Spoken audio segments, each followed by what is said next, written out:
সুপ্রিয় শিক্ষার্থীবৃন্দ, তো আমরা আজকে বিআরএবির টোটাল যে প্রিপারেশন নন ডিপার্টমেন্ট পার্টটা নিয়ে আমরা আলোচনা করব। তো গত ক্লাসে আমরা জেনেছি যে আমরা টোটাল কোন কোন পার্ট থেকে কী কী প্রশ্ন হয়। তো আজকে আমরা একেবারে ডিটেলস আমরা কি করব, টোটাল নন ডিপার্টমেন্ট পার্টের যেই প্রশ্নগুলো হয় সেগুলো নিয়ে আলোচনা করব। তো আমরা আসুন আমরা দেখি এখন। তো বিশেষ করে আমাদের টোটাল 4টা পার্ট থেকে প্রশ্ন হয়। এটা হচ্ছে বাংলা প্রথম পত্র, দ্বিতীয় পত্র, ম্যাথ, ইংরেজি, বাংলাদেশ বিষয়গুলি এবং আন্তর্জাতিক বিষয়গুলি এবং বিজ্ঞান থেকে। ঠিক আছে, তো বিজ্ঞান থেকে তেমন প্রশ্ন আমি বলছি ডিটেলস। তো আমাদের সবচেয়ে গুরুত্বপূর্ণ পার্ট হচ্ছে বাংলা, ইংরেজি, ম্যাথ। হ্যাঁ, এই 3টা খুবই গুরুত্বপূর্ণ। তো সেক্ষেত্রে আমরা বাংলা প্রথম পত্র থেকে তেমন প্রশ্ন হয় না। বাংলা প্রথম পত্র থেকে আমি গত বলেছিলাম যে আমরা যদি রবীন্দ্রনাথ এবং কাজী নজরুল ভালোভাবে পড়ি মোটামুটি কাভার হবে, কিন্তু কিছু যদি আমাদের যেহেতু আমরা যারা যারা সার্ভিস ইঞ্জিনিয়ার আছেন অথবা হচ্ছে যারা এজিএমএ প্রিপারেশন নিচ্ছেন, হ্যাঁ, অথবা এসএনজি প্রিপারেশন নিচ্ছেন, তাদের জন্য মোটামুটি বাংলা ফার্স্ট পেপার প্রিপারেশন আছে। তো আমি যদি সবসময় যেটা দেখি বেশিরভাগ ক্ষেত্রে, সেক্ষেত্রে কাজী নজরুল এবং রবীন্দ্রনাথ পড়লে মোটামুটি কাভার হয়ে যাবে। ঠিক আছে, আর যেমন মাইকেল মধুসূদন দত্ত, বেগম রোকেয়া সাখাওয়াত হোসেন, হ্যাঁ, এরপর ঈশ্বরচন্দ্র বিদ্যাসাগর, এই যে কিছু কিছু টপিক আছে, যদি আপনারা এগুলো পড়তে পারেন তাহলে বাংলাটা মোটামুটি কাভার হয়ে যাবে। হ্যাঁ, আচ্ছা, বাংলা দ্বিতীয় পত্রটা খুব গুরুত্বপূর্ণ, কারণ বাংলা দ্বিতীয় পত্র থেকে প্রচুর পরিমাণে প্রশ্ন হয়। সেক্ষেত্রে এখানে কোনো প্রকার ছাড় দেওয়া যাবে না। আমি যদি বলি বাংলা দ্বিতীয় পত্রে বিসিএস এর যে প্রিপারেশন আছে, সাজেশন আছে, সিলেবাস আছে, ওই সিলেবাসটা ফুল কভার করতে হবে। তো আমি মোটামুটি বিআরএবিতে আমি অ্যানালাইজ করে, বিশেষ করে যে আমাদের বিআরএবি বিভিন্ন প্রশ্নগুলো অ্যানালাইজ করে যে প্রশ্নটা বেশি আসছে, আমি ওই টপিকগুলো দিয়ে আপনাদেরকে বলছি যে আপনারা এগুলোতে ভালো জোর দেন, তাহলে মোটামুটি আপনাদের সিলেবাস কমপ্লিট হয়ে যাবে। প্রথম হচ্ছে এই যে বিভিন্ন ভাষা, যেমন সাধু ভাষা, চলিত ভাষা, ঠিক আছে, এই রিলেটেড আপনার ইয়েগুলো ভালোভাবে কমপ্লিট করতে হবে। এবং এই যে বিভিন্ন প্রকার শব্দ আছে, যেমন দেশি শব্দ, বিদেশি শব্দ, ঠিক আছে, আরবি, ফার্সি, হ্যাঁ, ওলন্দাজ, গুজরাট, এই যে বিভিন্ন শব্দগুলো আছে আমাদের, আমরা কোথা থেকে পড়বো? যে কোনো একটা ডাইজেস্ট অথবা নবম দশম শ্রেণীর যে পুরাতন যে বাংলা দ্বিতীয় বই ছিল, সেই বই থেকে আমরা এগুলো পড়তে পারি। ঠিক আছে, একদম এগুলো মুখস্থ করে ফেলতে হবে। এখান থেকে প্রতিটা পরীক্ষায়, শুধুমাত্র বিআরএবি নয়, বিভিন্ন পরীক্ষায় আমাদের এখান থেকে প্রশ্ন আসে। সো এগুলো আমাদের সিস্টেমেটিকভাবে কী করে নিতে হবে, আমরা নেক্সট পরবর্তী ক্লাসগুলোতে কীভাবে টেকনিক্যালি শিখে যাই সেগুলো আমরা আলোচনা করব। ঠিক আছে, এরপরে আমাদের কি আছে, নত্যবিধান, সত্যবিধান থেকে প্রশ্ন হয়। ঠিক আছে, তো এই যে সংস্কৃত শব্দ, ঠিক আছে, সংস্কৃত শব্দের যে প্রকাশ, সেটা হচ্ছে নত্যবিধান, সত্যবিধান। তো এটা ভালোভাবে আমাদের কি করতে হবে, কমপ্লিট করতে হবে। এবং আমি দেখছি বিআরবিতে প্রতি বছর যে কোশ্চেন আসে, সেখান থেকে কারক, বিভক্তি এবং সমাস, এখান থেকে এবং সন্ধি বিচ্ছেদ, এইগুলো প্রশ্ন হয়নি। ঠিক আছে, প্রতি বছর আপনারা দেখবেন বিভিন্ন কোশ্চেন অ্যানালাইজ করে দেখবেন, এই কোশ্চেনগুলো সবসময় আমরা সেখান থেকে পাই। ঠিক আছে, এরপরে সমার্থক শব্দ সবসময় আসে।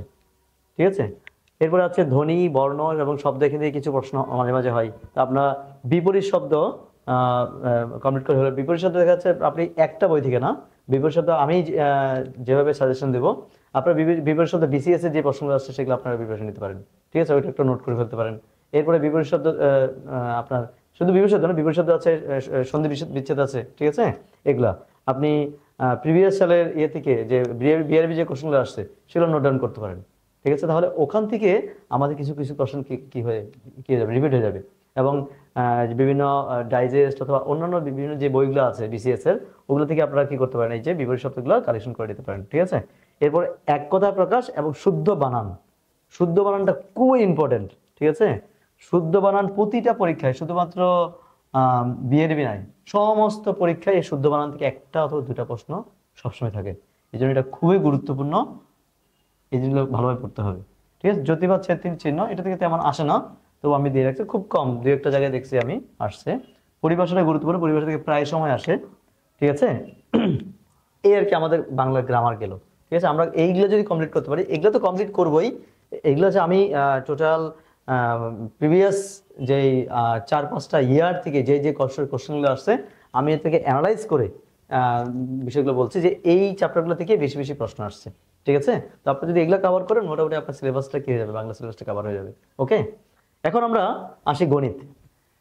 তো বিশেষ করে ইঞ্জিনিয়ারিং জবের ক্ষেত্রে ম্যাথটা খুব গুরুত্বপূর্ণ। কারণ আপনি ইঞ্জিনিয়ারিং জবে যদি টিকতে চান আপনাকে ম্যাথে একদম বুলেট হতে হবে। যদি আপনি বুয়েট প্যাটার্নে প্রিপারেশন নিতে চান সেক্ষেত্রে আপনার এই ম্যাথ প্রয়োজন। আপনি যদি নর্মাল যে কোনো পরীক্ষা দিতে চান তাহলে আপনার ম্যাথ গুরুত্বপূর্ণ। তো আপনি আমরা সবসময় কি ফলো করি, বিসিএস কে ফলো করি, ঠিক আছে? বিসিএস ফলো করলে মোটামুটি আমাদের পুরো সিলেবাস কভার হয়ে যায়। কিন্তু বুয়েট প্যাটার্ন যদি আমরা দিতে চাই তখন কিন্তু বিসিএস কে ফলো করলে হয় না। সেক্ষেত্রে আমাদের কিছু এক্সট্রা বই করতে হয়। যেমন আমরা যদি বুয়েট প্যাটার্ন করতে চাই তখন আমাদেরকে অন্য কিছু বই যেমন ইন্ডিয়া ভিক্স, হ্যাঁ, মোটামুটি আমাদের করতে হয়, ঠিক আছে? তো দেখ আমরা বিআরবির বিষয় নিয়ে আসি। তো এই চ্যাপ্টারগুলো থেকে আমাদের প্রচুর সবসময় প্রশ্ন হয়। আমি বিআরবি আমরা যেটা করব বিসিএস এর মোটামুটি প্যাটার্নটা ফলো করব, পাশাপাশি আমি যেগুলো বলছি এগুলোতে আপনারা সবচেয়ে বেশি জোর দিবেন, কারণ এখান থেকে বেশি প্রশ্ন হয়, সবসময় আসে। প্রথমত হচ্ছে মূলদ এবং অমূলদ সংখ্যা থেকে, ঠিক আছে? এই মূলদ অমূলদ সংখ্যা থেকে সবসময় প্রশ্ন হয়। এই জিনিসটা আপনারা ভালোভাবে প্রিপারেশন নেবেন। যে কোনো ডাইজেস্ট, হ্যাঁ, এগুলো অবশ্যই ডাইজেস্ট থেকে ডাইজেস্ট না, যেমন MP3, হ্যাঁ, অথবা সাইফোর্সের যে কোনো ম্যাথ, হ্যাঁ, যে কোনো একটা ম্যাথ থেকে আমরা করবেন। শুধু ডাইজেস্টের সিলেবাস তো খুব কম থাকে, এই জন্য ডাইজেস্ট থেকে করবেন না, ডাইজেস্ট থেকে করলে মোটামুটি সিলেবাস কভার হবে না, ঠিক আছে? এরপর লসাগু গসাগু, এটা খুব গুরুত্বপূর্ণ। এই রিলেটেড কিছু ম্যাথ সবসময় আসে, যেমন দুটি সংখ্যার যোগফল যদি এত হয়, হ্যাঁ, একটি সংখ্যা এত হলে অপর সংখ্যাটি কত, এই যে এই টাইপসের কিছু ম্যাথ, এগুলো খুব গুরুত্বপূর্ণ। এবং লসাগু গসাগু আমাদের বিভিন্ন টাইপের ম্যাথগুলো আছে, এগুলো কমপ্লিট করবেন। এরপর আরেকটা গুরুত্বপূর্ণ টপিক হচ্ছে লাভ ক্ষতি এবং ঐকিক নিয়ম। লসাগু গসাগু থেকে কিন্তু প্রতি বছর একটা প্রশ্ন থাকে, এই জন্য এটা খুবই গুরুত্বপূর্ণ, ঠিক আছে? লাভ ক্ষতি এবং ঐকিক নিয়ম এই দুইটার মধ্যে যে কোনো একটা থাকে, হ্যাঁ। এরপরে আমরা আরেকটা আছে মুনাফা। মুনাফা থেকে তেমন হয় না, কিন্তু এটা আমরা করবো, এটা সরল মুনাফা, যৌগিক মুনাফা, আমরা দুইটাই করব, ঠিক আছে? এরপরে সম্ভাব্যতা অর্থাৎ প্রবাবিলিটি। প্রবাবিলিটি থেকে আমি বেশ অনেক জায়গায় দেখেছি প্রবাবিলিটি থেকে ম্যাথ আসছে। শুধুমাত্র যে সাবস্টেন্স মানে উপসহকারী প্রকৌশলী যে পরীক্ষাগুলো ওগুলোতে নয়, অন্য যেমন AGM-এ, হ্যাঁ, সহকারী প্রকৌশলীতে এবং অন্যান্য যে পোস্টগুলোতে এই সম্ভাব্যতা থেকে প্রচুর প্রশ্ন আসছে, ঠিক আছে? এরপরে অনুপাত সমানুপাত, এটাও গুরুত্বপূর্ণ। আর ধারা খুবই গুরুত্বপূর্ণ, ভেরি ভেরি ইম্পর্টেন্ট, ঠিক আছে? এখান থেকে প্রশ্ন হয়। বৃহত্তম এবং ক্ষুদ্রতম সংখ্যা নির্ণয়, এই ধরনের প্রশ্ন হয়। আর জ্যামিতি থেকে কিছু বেসিক প্রশ্ন হয়, খুব বেসিক, যেমন জ্যামিতির মানে সম্পূরক কোণ, সূক্ষ্ম কোণ, ঠিক আছে? অথবা একটা চিত্র দিয়ে দিল, এখান থেকে একটা কোণ একটা কোণ দেওয়া আছে, কোনো অন্যদিকে একটা কোণ দেওয়া আছে, ওখান থেকে একটা কোণ নির্ণয় করতে বলতে পারে, ঠিক আছে? এই জ্যামিতির বেসিক কিছু জিনিস আপনার জ্যামিতি যখন ডাইজেস্ট করবেন অথবা কোনো একটা বই পড়বেন, মোটামুটি আপনার বেসিক জিনিসগুলো কভার হয়ে যাবে, ওকে? এরপরে বীজগণিতের উৎপাদক থেকে প্রশ্ন হয়, বীজগণিতের রাশি থেকে প্রশ্ন হয়, সূচকটা খুব গুরুত্বপূর্ণ, সূচক থেকে প্রশ্ন হয়। এবং আপনারা এইগুলো খুব সবসময় কাজে লাগে। যেমন পিতাপুত্রের ম্যাথ খুবই ইম্পর্টেন্ট, ভেরি ইম্পর্টেন্ট। পিতাপুত্রের ম্যাথ থেকে একটা ম্যাথ থাকে সবসময়, ঠিক আছে? এরপর নদী নৌকার যে ম্যাথগুলা, যেমন আমি একটা স্রোতের অনুকূলে, হ্যাঁ, স্রোতের প্রতিকূলে নৌকার বেগ, হ্যাঁ, দেখা যাচ্ছে নৌকার বেগ, স্রোতের বেগ, এই রিলেটেড যে ম্যাথগুলো, এই ম্যাথগুলো সবসময় আসে, সুতরাং এগুলো করবেন। নল চৌবাচ্চার ম্যাথগুলো করবেন, ঠিক আছে? এবং পরিমিতি থেকে তেমন প্রশ্ন আসে না, কিন্তু জাস্ট বেসিক জিনিসগুলো একটু করে রাখতে হবে, ওকে? এরপর আরেকটা টপিকের ম্যাথ দেখছি প্রায় সময় আসছে, এটা হচ্ছে যে ট্রেনের দৈর্ঘ্য। এবার একটা ট্রেন চলছে, ঠিক আছে? তাহলে একটা ব্রিজ পার হচ্ছে, যদি একটা ব্রিজ পার হয়, ব্রিজের দৈর্ঘ্য যদি এত হয়, ট্রেনের বেগ যদি দেওয়া থাকে, তাহলে সেক্ষেত্রে টোটাল ট্রেনের বেগ থেকে, হ্যাঁ, এই যে একটা ব্রিজ কতটুকু, ব্রিজের দৈর্ঘ্য দেওয়া থাকে, ট্রেনের টোটাল দৈর্ঘ্য কতটুকু, এই ধরনের রিলেটেড ম্যাথ অনেক সময় আসে, ওই রিলেটেড ম্যাথ আপনি করে নেবেন, ঠিক আছে? এই বাংলা প্রথম পত্র এবং দ্বিতীয় পত্র এবং গণিত গেল, হ্যাঁ। তো খুব গুরুত্বপূর্ণ দুটো টপিক। এবং ইংরেজি, তো ইংরেজিতে আমি আমাদের যারা ডিপ্লোমা স্টুডেন্ট আছে, তো ডিপ্লোমা স্টুডেন্টের ক্ষেত্রে আসলে ইংরেজিটা একটা ভয়ের জায়গা, সবসময় ইংরেজিটা স্কিপ করে। তো আমরা আমাদের শ্রদ্ধেয় রবিন স্যার আছে, তো রবিন স্যার আপনাদের ইংলিশের অনেকগুলো ক্লাস আমাদের নিয়েছে। তো আপনারা ওই ক্লাসগুলো যদি আপনারা করতে পারেন, সেক্ষেত্রে আপনাদের জন্য এটা ইংলিশটা অনেকটা ক্লিয়ার হয়ে যাবে। আর আমরা বিআরবির জন্য রবিন স্যারের কয়েকটা ক্লাস আনবো, আপনারা সেই ক্লাসগুলো করতে পারেন। আমি জাস্ট সিলেবাসগুলো দেখা যাচ্ছি যেগুলো থেকে বেশি বেশি আসছে, কিন্তু আমাদেরকে মোটামুটি বিসিএস প্যাটার্নটা আমরা ফলো করবো, ঠিক আছে? যদি ওই বিসিএস প্যাটার্ন ফলো করবো, টোটাল সিলেবাসটা কমপ্লিট হবে। আমরা সিলেবাসটা কমপ্লিট করবো, কিন্তু এই বিষয়গুলোকে বেশি প্রায়োরিটি দেবো, ঠিক আছে? যেমন প্রথমটা হচ্ছে কনজুগেশন অফ ভার্বস, ঠিক আছে? আমাদের স্ট্রং ভার্ব, উইক ভার্ব, বিভিন্ন প্রকার কনজুগেশন ভার্বস আছে, ঠিক আছে? এগুলো খুবই গুরুত্বপূর্ণ, খুবই গুরুত্বপূর্ণ। এগুলো আমরা পড়ি না, ঠিক আছে? আমরা সেই ছোটবেলা থেকেই কনজুগেশন ভার্ব পড়ে আসছি, কিন্তু যেগুলো গুরুত্বপূর্ণ যেমন do, did, done, go, went, gone, হ্যাঁ, এইগুলো তো সহজ সহজ, কিন্তু কঠিন কঠিন কিছু কি আছে, হ্যাঁ? তো এই টাইপসের কনজুগেশন ভার্বসগুলো মুখস্থ করতে হবে, যেটা আমাদের চ্যানেলে আছে, আপনারা একটু দেখে নেবেন। এরপর parts of speech, parts of স্পিচটা খুব গুরুত্বপূর্ণ, ঠিক আছে? পার্টস অফ স্পিচের মধ্যে কি আছে? নাউন, প্রনাউন, অ্যাডজেক্টিভ, ঠিক আছে? এবং identification of parts of speech. যেমন একটা সেন্টেন্সের মধ্যে দেখা যাচ্ছে বললো এটা এটা কোন পার্টস অফ স্পিচ, ঠিক আছে? তো এবং কোনটা কোনটা কার আগে কিভাবে বসে, এগুলো আমাদের খুব ভালোভাবে কি করতে হবে, প্র্যাকটিস করতে হবে। আর্টিকেল, আর্টিকেলটা খুব গুরুত্বপূর্ণ আমাদের, আমরা আর্টিকেলটা কি করব, কমপ্লিট করব।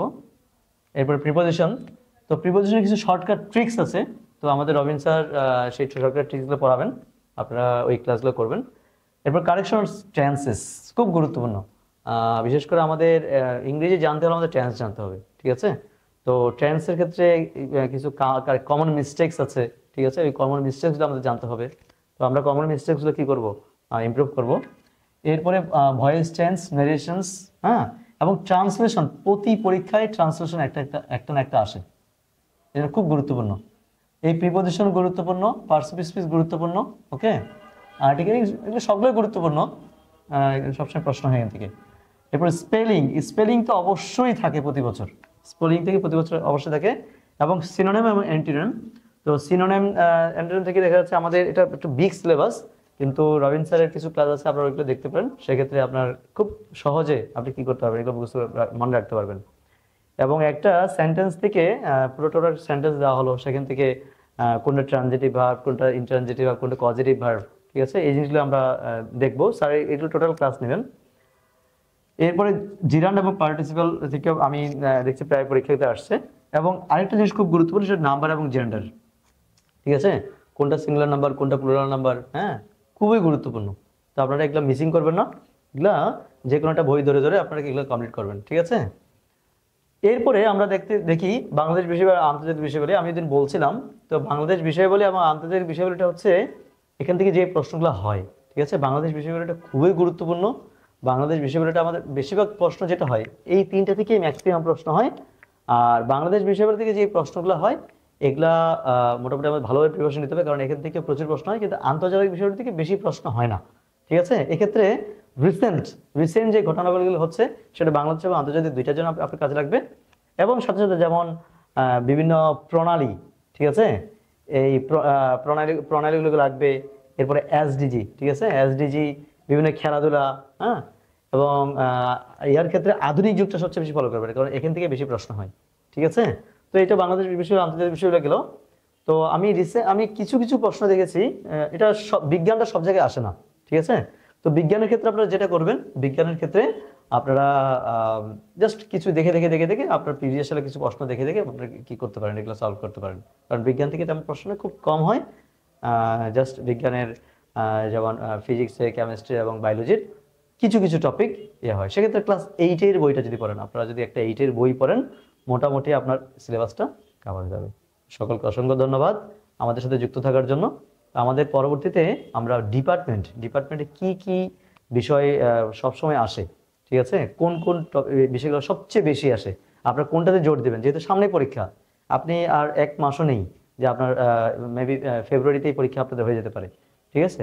তাহলে আপনাদের কিভাবে প্রিপারেশন নেবেন এত শর্ট সময়ে, সেটা আপনাদের গাইডলাইন দেবো। নেক্সট ভিডিওতে আপনাদেরকে ডিপার্টমেন্ট আমি আলোচনা করবো। সকলকে অসংখ্য ধন্যবাদ। Thank you so much.